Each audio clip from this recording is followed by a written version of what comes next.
Howdy y'all, Christi here with Little Salty Homesteader. Welcome back to my YouTube channel. Today I am here with your January North Texas garden checklist.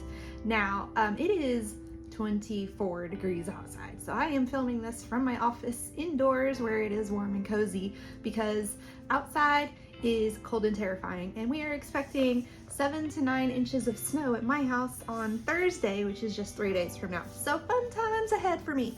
But let's go ahead and get started with this checklist. So I have gathered this checklist from 3 different sources, including this wonderful Neil Sperry garden book that covers the entire state of Texas, month by month, everything that you need to do and how to care for your plants. I also pulled information from the Dallas Garden School website.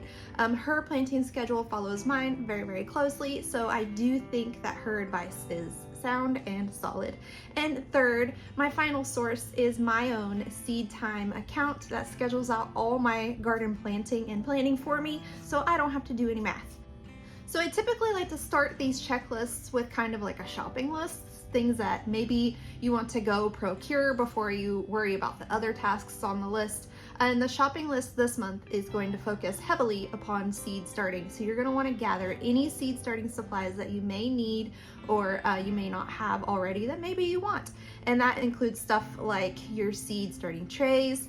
If you wanted to give soil blocking a go, you'll need those blockers. You will also need soil of your choosing, seeds of course, grow lights, and then warming mats if you don't have any of those items already.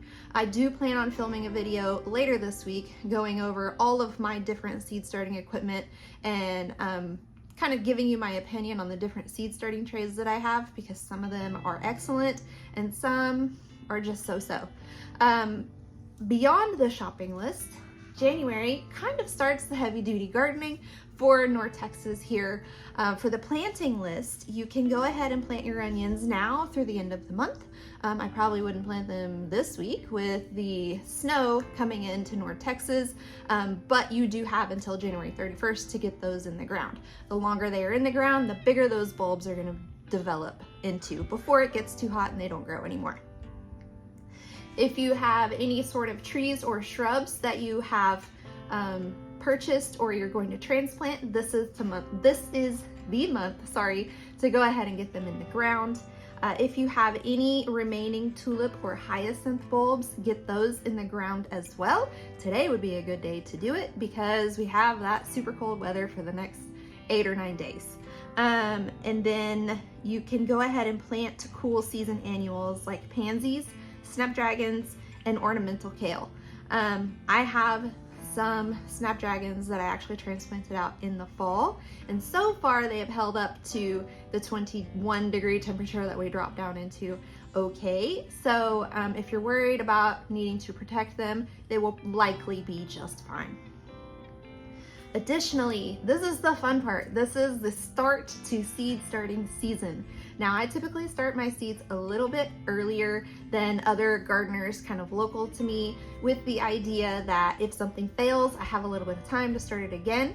And also, I like to plant out good sized plants because once we kind of enter into spring, it's still kind of cool in the mornings, and then it kind of warms up really quickly during the day. But I want those plants to have nice, strong, established root systems whenever I transplant them in, so that those cool mornings don't shock the plants too much.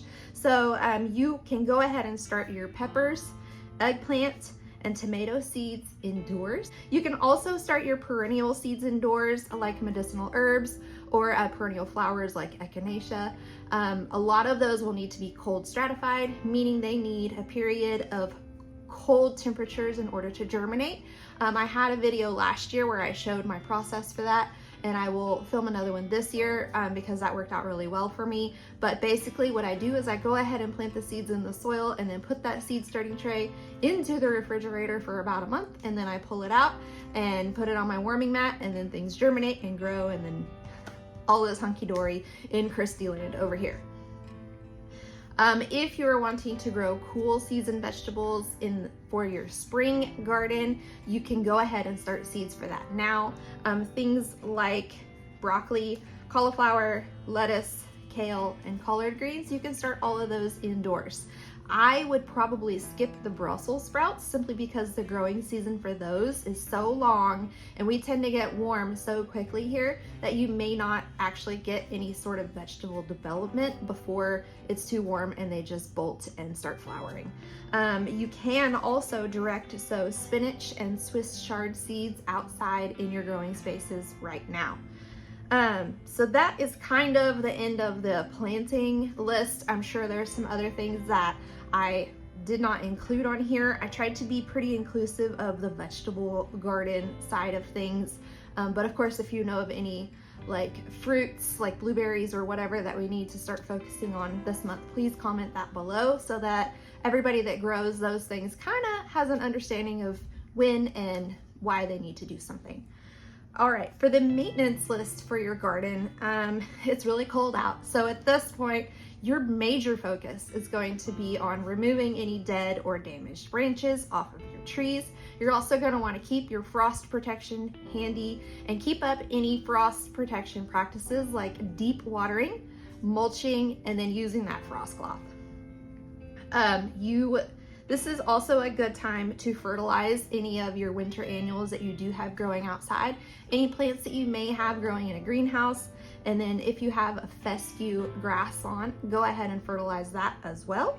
The last maintenance task for this list is going to be to repair your lawn equipment like your lawn mowers or your weed eaters, and then sharpen your pruning shears because in February we can kind of start that spring pruning and a little bit heavier garden task season.